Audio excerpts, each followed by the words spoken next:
Hello बच्चों, नमस्कार। चौहानी education channel में आपका स्वागत है। आज हम माध्यमिक शिक्षा मंडल मध्य प्रदेश भोपाल द्वारा जारी प्रश्न बैंक, जिसमें कक्षा 10वीं के समस्त विषयों का परीक्षा में पूछे जाने वस्तुनिष्ठ प्रश्नों को हल करेंगे, जिसमें आपको 100% सफलता प्राप्त हो सकेगी। अगर आपके द्वारा चैनल को सब्सक्राइब नहीं किया गया है तो कृपया कर हमारे YouTube चैनल को सब्सक्राइब कर लाइक एवं शेयर ज़रूर कीजिए, जिससे कि आपको हमारे वीडियो की नोटिफिकेशन सबसे पहले प्राप्त हो सकेगी। हमारे द्वारा कक्षा 10वीं के पाठ्यक्रम से संबंधित समस्त विषयों का वीडियो बनाया जा रहा है। प्रत्येक विषय के 8 से 10 वीडियो बने हुए हैं। प्लेलिस्ट में जाकर के सभी वीडियो को देख सकते हैं एवं परीक्षा में ज़बरदस्त अंक जो है हासिल कर सकते हैं। आइए अब हम वस्तुनिष्ठ प्रश्नों को हल करते हैं, जिसमें हम देखेंगे इकाई 4 भाषा बोध। इस इकाई से 8 अंक के जो है पूछे जाएंगे, तो आप इसमें से तैयारी करेंगे। आप भाषा बोध में से वस्तुनिष्ठ प्रश्न क्रमांक 1 सही विकल्प चुनकर लिखिए। एक एक अंक के सारे विकल्प रहेंगे। देखेंगे हम प्रश्न क्रमांक 1, 2 शब्दों के मेल को क्या कहते हैं। तो यहाँ पर ऑप्शन दिए हुए 4, इनमें से सही आंसर 1।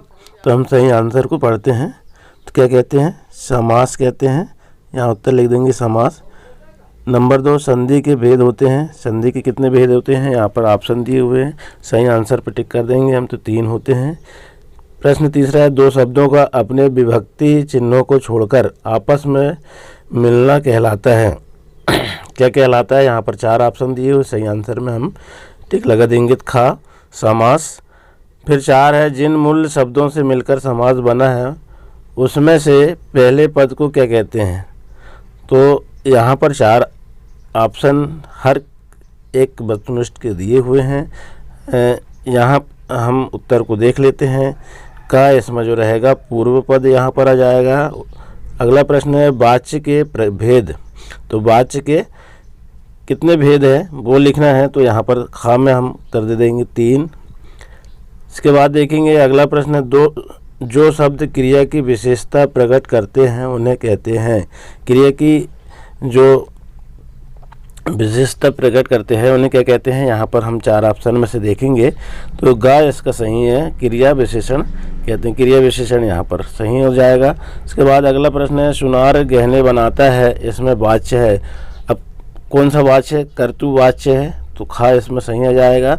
इसके बाद अगला है 8वां प्रश्न, किसी कार्य का करने या होने का बोध कराने वाले शब्द को क्या कहते हैं। तो क्रिया कहते हैं। यहाँ पर सही आंसर क्रिया में टिक लगा लेंगे। इसके बाद है प्रश्न 9 है, आग बबूला होने का अर्थ है क्रोधित होना। तो यहाँ पर 4 ऑप्शन में से क्रोध करना, ये हम सही आंसर में टिक लगा देंगे। इसके बाद अगला है, अर्थ के आधार पर वाक्य के भेद होते हैं। तो कितने भेद होते हैं? 8 होते हैं। यहाँ 8 में टिक लगा देंगे। अगला है फिर प्रश्न, निम्नलिखित में से कौन सा शब्द शक्ति का भेद नहीं है। शक्ति का भेद कौन नहीं है? रस नहीं है। तो यहाँ हम रस में टिक लगा लेंगे, घा। इसके बाद देखेंगे अगला प्रश्न है 2, रिक्त स्थानों में सही शब्द चुनकर के लिखिए। रिक्त स्थान दिए हुए हैं, इनमें से सही शब्द चुनकर के लिखना है। ये सारे प्रश्न जो है एक एक अंकों के आएंगे, और इतने सारे जो वस्तुनिष्ठ प्रश्न जो के वीडियो हमारे द्वारा बनाया जा रहा है, इन्हीं में से वस्तुनिष्ठ प्रश्न आएंगे और आप लोगों को इसी से तैयारी करना है। प्रश्न 1 देखेंगे, जब क्रिया का रूप कर्म के अनुसार बदलता है तो कर्मवाच्य होता है। तो यहाँ कर्मवाच्य होता है, कर्मवाच्य भर देंगे यहाँ पर। दूसरा है, वाच्य प्रयोग में सबसे अधिक खालिस्तान ध्यान रखना पड़ता है। तो क्रिया, यहाँ पर हम क्रिया भर देंगे। तीसरा है, समुच्चय बोधक शब्दों को खालिस्तान कहा जाता है। तो क्या कहा जाता है? योजक कहा जाता है। तो योजक यहाँ पर भर देंगे। अगला है, विद्यालय में खालिस्तान संधि है। कौन सी संधि? विद्यालय स्वर संधि है। विद्यालय में कौन सी संधि है? स्वर। अगला है, विलक्षण अर्थ का बोध कराने वाले वाक्यों को खालिस्तान कहते हैं। मुहावरा कहते हैं, तो मुहावरा यहाँ पर भर देंगे। अगला है उड़ती चिड़िया पहचानना, लोकोक्ति है ये, उड़ती चिड़िया पहचानना लोकोक्ति, यहाँ पर भर देंगे। फिर प्रश्न 7 है इसमें खालिस्तान। विद्यार्थी कक्षा में पढ़ रहे हैं, वाक्य में खालिस्तान क्रिया है तो सकर्मक क्रिया है, यहाँ पर सकर्मक भर देंगे। इसके बाद अगला है समास के भेद होते हैं, तो कितने होते हैं, 8 और 6 दिया हुआ है, यहाँ पर 6 भेद होते हैं, 6 यहाँ पर लिख देंगे। अगला है चौराहा में खालिस्तान समास है तो दिगु समास है, तो दिगु यहाँ पर भर देंगे। शब्द शक्ति के खालिस्तान प्रकार है, कितने प्रकार यहाँ पर, 3 प्रकार है। इस प्रकार से हम इन खालिस्तान को भर देंगे। इसके बाद देखेंगे प्रश्न 3, सही जोड़ी बनाकर लिखिए। अब यहाँ से आज से बा को मिलाना है, तो जिस समाज में दोनों पद प्रधान हों तो वो क्या कहलाते हैं, द्वंद्व समास कहलाते हैं। दोनों पद प्रधान है इसलिए द्वंद्व समास, तो गा से इसको मिला देंगे। फिर रसोई घर में समास है, तो इस रसोई घर में कौन सा समास है, तत्पुरुष समास, का से मिला देंगे। त्रिभुवन में समास है, दिगु है, खा से मिला देंगे। एक मात्र सहारा के लिए मुहावरा है, क्या है, अंधे की लाठी, तो डा से मिला देंगे। फिर दांत खट्टे करना, परास्त करना, घा से मिला देंगे। इस प्रकार इस जोड़ी को मिला देंगे। अगली जोड़ी देखें हम आ से बा मिलाने के लिए, शब्दों का सार्थक समूह, डा देखेंगे यहाँ पर वाक्य है। फिर 2 या 2 से अधिक शब्दों का समूह, तो यहाँ समास। फिर घा लोकोक्ति को कहते हैं, क्या कहते हैं, लोगों द्वारा कहा गया लोकोक्ति है, तो घा से मिला देंगे इसको। फिर क्या राम चला गया, तो का से मिला देंगे, प्रश्नवाचक है ये। फिर जंगल में लगने वाली आग क्या कहलाती है, दावानल कहलाती है, तो खा से मिला देंगे। इस प्रकार इस जोड़ी को हम हल कर लेंगे। इसके बाद देखेंगे हम प्रश्न क्रमांक 4, एक वाक्य में उत्तर लिखिए।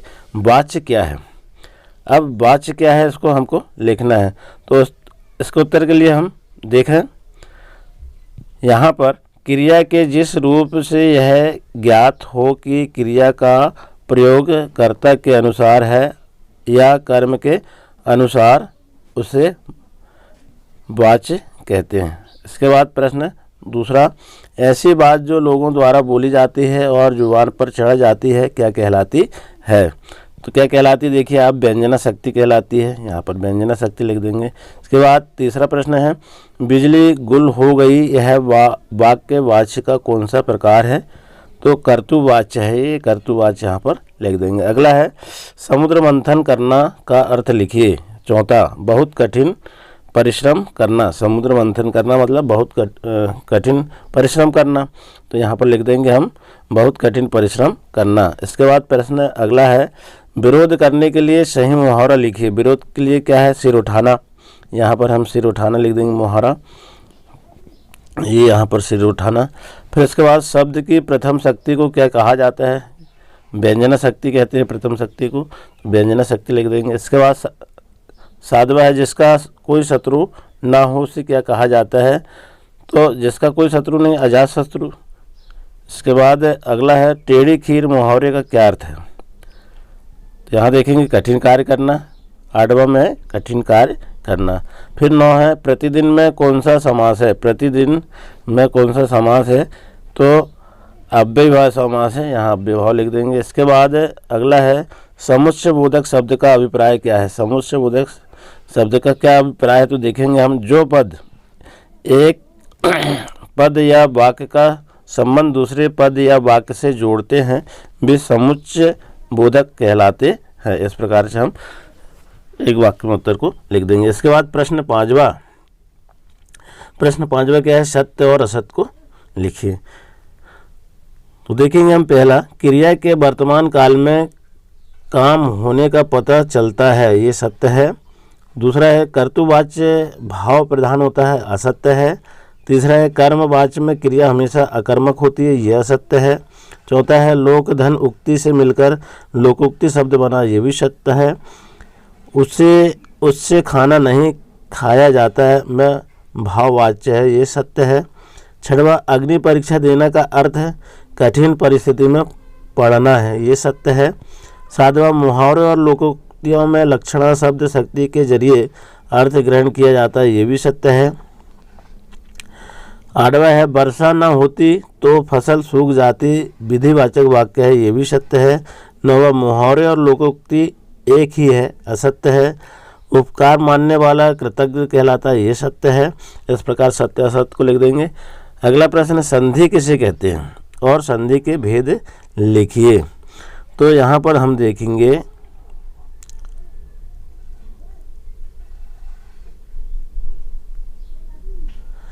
यहाँ पर जो है दो वर्णों के मेल से जो विकार उत्पन्न होता है, अब दो वर्णों को मिलाएंगे तो उसमें जो विकार उत्पन्न होगा उसे हम क्या कहेंगे, संधि कहेंगे। अब संधि के भेद कितने हैं, 3 है, स्वर संधि, व्यंजन संधि और विसर्ग संधि। इस प्रकार से हम जो 2 नंबर के प्रश्न आएंगे इस टाइप के, तो इनको भी तैयारी आप कर लेंगे। इसके बाद दूसरा प्रश्न है, समास को परिभाषित करते हुए समास के भेद लिखिए। तो समास क्या है उसकी परिभाषा हम पहले देख लें।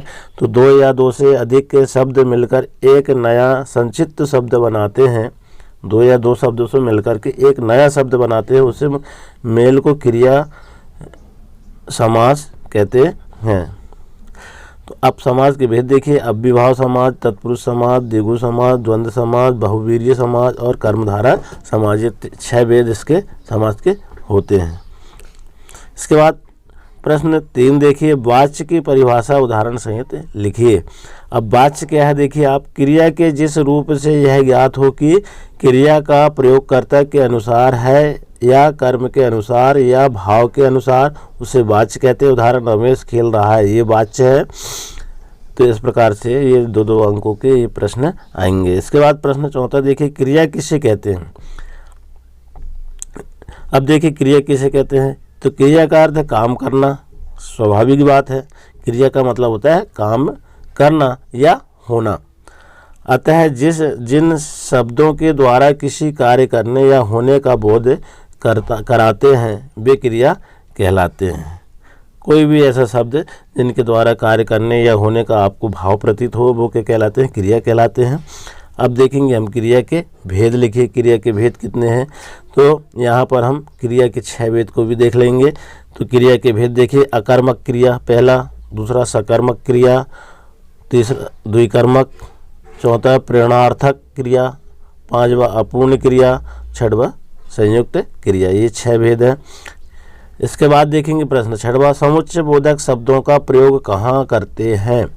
तो इसके लिए हम जो है पाठ्य पुस्तक के उससे हल कर सकते हैं। इसके बाद देखेंगे हम नीलकंठ और आदान प्रदान को समास विग्रह करके लिखिए। अब नीलकंठ, नीला है कंठ जिसका अर्थात शंकर, आदान प्रदान ऐसा हम लिख देंगे क्योंकि नीला है कंठ जिसका अर्थात शंकर। आदान प्रदान, आदान और प्रदान। इसके बाद अगला है सीता पत्र लिखती है, वाक्य को प्रश्नवाचक वाक्यों में परिवर्तित कीजिए। तो क्या सीता पत्र लिखती है, क्योंकि प्रश्नवाचक है ना, तो प्रश्नवाचक क्या सीता पत्र लिखती है, इस प्रकार से हम लिख देंगे। इसके बाद अगला है शब्द शक्ति किसे कहते हैं। तो शब्द शक्ति किसे कहते हैं, देखिए आप, शब्द और अर्थ के संबंध को शब्द शक्ति कहते हैं। किसको कहते हैं, शब्द और अर्थ के संबंध को शब्द शक्ति कहते हैं। यह संबंध ही शब्द का अर्थ व्यक्त करता है। इसके बाद देखेंगे हम प्रश्न 10वां, शब्द गुण के भेद लिखिए। शब्द गुण के कितने भेद है, शब्द गुण के 3 प्रकार माने गए हैं, माधुर्य गुण, औज गुण और प्रसाद गुण। ये 3 भेद हैं शब्द शक्ति के। कौन कौन से, माधुर्य गुण, ओज गुण और प्रसाद गुण। इसके बाद देखेंगे प्रश्न 11, वाक्य किसे कहते हैं।